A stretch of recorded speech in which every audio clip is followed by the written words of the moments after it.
ideas of others. Instead of just having this one thread, you think about it. I come up with an idea, and then somebody from somewhere else says, "Oh, that makes me think we should do this," and then we could do that, and then you get to a place that you just can't get to in one mind. If you follow David Kelley around IDEO, you can see how he has infused that thinking into the legendary Palo Alto firm he founded more than 20 years ago. Breakthrough ideas happen every day here. The key to unlocking creativity at IDEO may be their unorthodox approach to problem solving. They throw a bunch of people with different backgrounds together in a room. So you're in the business end? Yeah. My background's in software engineering. Journalism. Aerospace engineer. Doctors, opera singers, and anthropologists, for example, and get them to brainstorm. You got to have a certain culture. You got to have collaboration. You got to have diversity. You got to have an anthropologist and a business person and an engineer and a computer scientist. All of those kinds of. You got it. That's the hard part. Is the cultural thing of having a diverse group of people and having them be good at building on each other's ideas. They encourage wild ideas and visualize solutions by making actual prototypes. But the main tenet is empathy for the consumer, figuring out what humans really want by watching them. If you want to improve a piece of software, all you have to do is watch people using it and see when they grimace and then correlate that to where they are in the software, and you can fix that, right? And so the thing is to really build empathy, try to understand people through observing them. In other words, their experience will communicate what you need to focus on. Yep, exactly. It is a concept that had its genesis in 1978 when Kelley and some Stanford pals took the notion of mixing human behavior and design and started a company that would eventually become IDEO. One of their first clients was the owner of a fast-growing personal computer manufacturer by the name of Steve Jobs. He made IDEO because he was such a good client. We did our best work for him. We became friends, and he'd call me at 3 o'clock in the morning. At 3 a.m.? Yeah, we were both bachelors, so he knew he could call me, right? Yeah. So he'd call me at 3 o'clock, and he'd just, like with no preamble, "Hey, it's Steve." First, I knew if it was 3 o'clock in the morning, it was him. And there's no preamble, and he'd just start. He said, "You know those screws that we're using to hold the two thing on the inside?" I mean, he was deep into every aspect of things. Kelley's company helped design dozens of products for Apple, including Apple III and Lisa, and the very first Apple mouse, a descendant of which is still in use today. He said to us, you know, for $17, he gave us that number, $17, I want you to make a mouse that we're going to use in all of our computers. So what happened here was we're trying to figure out how to make, so you move your hand and how you make the thing move on screen. So at first we thought, we got to make it really accurate. You know, like when we move the mouse an inch, it's got to move exactly an inch on the screen. And then after we prototyped it, we realized it doesn't matter at all. Your brain's in the loop. The whole thing was make it intuitive for the human. In fact, but even after they solved that monumental problem, Jobs still wasn't satisfied. And so he didn't like the way the ball sounded on the table. So we had to rubber coat the ball. Well, rubber coating the ball was a huge technical problem because you can't have any seams. You got to get it just right. Yeah. And so, you know, it'd just be one thing like that. Suppose Steve had said to you, "I'd like to have a ball that's not steel but rubber coated," and you said, "No, you can't do that, Steve." What would he say? The expletives that I would have would probably are not good on camera, but it was basically, "I thought you were good." You know, like I thought I hired you because you were smart. You know, like you're letting me down. Since then, design thinking has led to thousands of breakthroughs, from redesigning Xylus kitchen tools so they're easier to use, to coming up with a heart defibrillator that talks to you during an emergency. So it talks to you, and it shows you visually what to do. And they came up with TiVo's thumbs up, thumbs down button. It makes your TV smarter, right? Because you give it the thumbs up or thumbs down, and your TV learns what you like and what you don't like. It's why Steelcase, a company that has been building furniture for 100 years, turned to IDEO to reinvent the classroom chair. This is one of my favorite things. I want you to sit in this chair. Oh, I love this. So really this is for kids, yeah. right? So well, I'm a kid, so there you right. go. You're perfect.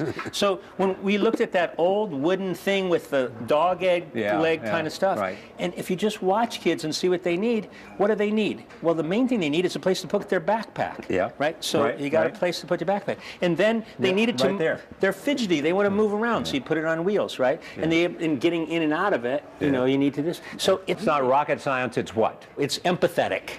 Empathetic. It's empathetic to people. Like really, like try to really understand what they really value. Now they're working with clients all over the globe. They're using the same intuitive human point of view to improve access to safe drinking water in India and Africa, redesigning school systems in Peru, and helping North Face expand their brand into China. Kelly has always been good at coming up with ingenious solutions to everyday problems. His first job was at Boeing. He was part of a team that designed the lights around the passenger windows, as well as a milestone in aviation history, the laboratory occupied sign. But he says the seeds of who he is today can be traced to his childhood in Barberton, Ohio, the passenger tire capital of the world, where he learned the value of building with his hands. In my family, if the washer broke, you didn't go order the part. You went down, tore the washer apart, and tried to make a new part to fix it, because that was part of the game that, you know, we're capable of fixing things. And that was something that was part of you, too. You were a tinkerer who wanted to take it apart and put it back together. One of the best stories my mother tells, I took the family piano apart, but it wasn't that interesting to put it back together. So the piano sat there with this big harp kind of thing hanging out of it for most of my childhood. He was in his 20s, working unhappily as an engineer, when he heard about Stanford University's product design program. What he learned there would transform his life as a design thinker. And so what happened when you came to Stanford? So I get to Stanford, and it was heaven. Stanford was the synthesis of kind of art and engineering, and it was wonderful. It was shortly after that that Steve Jobs came into the picture. For over 30 years, they worked together and were close friends. What's the biggest misconception about him? I think the misconception is around that he was kind of like, like malicious. He was like trying to be mean to people. He wasn't. He was just trying to get things done, right? And you just had to learn how to react to that. And he did some lovely things for me in my life. Jobs introduced Kelly to his wife, Casey Branscombe. And Steve Jobs was also there for Kelly when the unthinkable happened. In 2007, Kelly was diagnosed with throat cancer and given a 40% chance of survival. Jobs, already suffering from his own deadly cancer, gave him some advice. He came over and said, look, don't consider any alternative. Go straight to Western medicine. Don't try any herbs or anything. Why do you think Steve said, don't look for alternative medicine, go straight to the hard stuff? I think in his mind, he had made a mistake that he had tried to cure his pancreatic cancer in other ways other than, he just said, don't mess around. When we both had cancer at the same time was when I got really close to him. And I was at home, like sitting around in my skivvies, waiting for my next dose of something. And I think it was the day after the iPhone was announced. He had one for me, right? An iPhone. Your own iPhone delivered by Steve Jobs right after it comes out. It was a lovely feeling.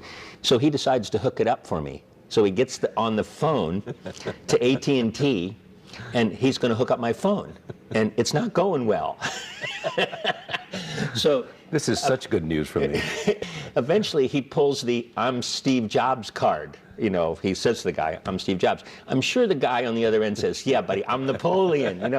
Get out of here. But anyway, so he never did really get it hooked up. He never hooked it up? No, not that day. Yeah. But he was close. What did he teach you about living with cancer? Steve focused more on his kids, I think, than anything, and made me fight more to survive. And so that focus on family, was something that he taught me. You cared deeply that you watch your daughter. Yes. As she continues to grow. And it's about her. What was her life going to be like if I died? That's really motivating. It was around that time that Kelly decided to commit himself to something even bigger. And why he approached Stanford University and a wealthy client named Hasso Plattner with the idea of setting up a school dedicated to human-centered design. He thought that was a great idea, and he said he'd help me. And I said, oh, thank you. And then I went back, and You had no idea what he meant? No. The development officer at Stanford said, when a billionaire says, I'll help you, you should call him back right away. So it turns out Hasso funded the whole thing. He said, $35 million. Yeah. He said, how much you need? I wish I'd have said $80 million. He said yes to whatever I said, I think. Kelly now runs a groundbreaking and wildly popular Hasso Plattner Institute of Design at Stanford, the D School. Okay. It is recognized as the first program of its kind dedicated to teaching design thinking as a tool for innovation, not just to designers, but to students from all different disciplines. I think you can follow your noses a little bit around that, like where's the big idea, where's the excitement? Twice as many Stanford grad students want to take classes as are seats available. The lucky 500 students in the program augment their master's degree studies in business, law, medicine, engineering, and the arts by solving problems collaboratively and creatively and immersing themselves in the methodology Kelly's made famous. But there are no degrees. It is something Steve Jobs talked him out of. He said, I don't want somebody with one of your flaky degrees. Very Steve, right? I don't want them working for me. Yeah, I don't want that work for me. If they just have your flaky degree. But if they have a computer science degree or a business degree, and then they've come and have our way of thinking on top of that, I'm really excited about it. Today, his cancer is in remission. He spends more time doing the things that he cares about most, including tinkering in his workshop with his 15-year-old daughter. So, Claire, tell me this. What happens here? Everything. Really everything. Yeah, so Claire and I come here to do projects together. Our big project is right over there presently, which is to make a 3D printer. It's called a printer bot. And it's a little machine that makes 3D objects, like a printer that puts ink on a page. This makes something three-dimensional. His love of making things is as much a part of his DNA as his appreciation for the car, which he calls the most important object in our lives. So why do you like it? What does it mean to you?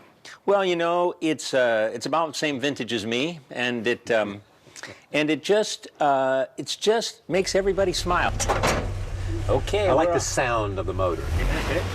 Almost every day you can find David Kelly driving his '54 Chevy pickup truck between Stanford and IDEO, inspiring the design thinkers of tomorrow and quietly shaping the future. My theory is that sometimes life squeezes out the best of us. I've never heard that, but that really resonates with me. So if I could write the first line of your epitaph, it might be, David Kelly, help people find the confidence in their creativity. That'd be lovely. And change the world. Yeah.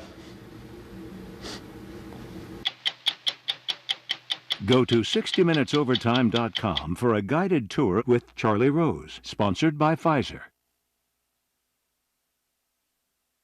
I'm Rosa, and I